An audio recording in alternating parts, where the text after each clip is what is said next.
నాగార్జున సాగర్ 26 గేట్లు ఎత్తి నీరు దిగువకు విడుదల చేయడంతో కృష్ణమ్మ నీరు పల్నాడు జిల్లా పులిచింతల ప్రాజెక్టును తాకింది.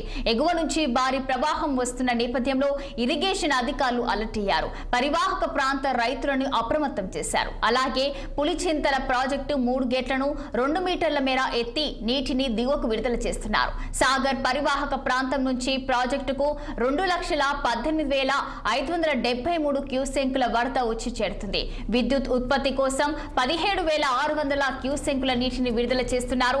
3 రేడియల్ గేట్ల ద్వారా 47,613 క్యూసెంకులు నీరు విడుదలవుతుంది. ఇక ప్రాజెక్టు పూర్తి స్థాయి నీటి సామర్థ్యం 45.77 టీఎంసీలకు గాను ప్రస్తుతం 31.16 టీఎంసీలు నీరు నిల్వ ఉన్నట్లు అధికారులు తెలిపారు. ఎగువ నుంచి నీటి ప్రవాహం వస్తున్న నేపథ్యంలో మరిన్ని గేట్లు తెరిచే అవకాశం ఉందన్నారు. ఇక సకాలంలో ప్రాజెక్టుకు నీరు చేరడంతో హర్షం వ్యక్తం చేస్తున్నారు అన్నదాతలు. ఇక కోటి ఆశలతో సాగుకు సన్నద్ధమవుతున్నాయి.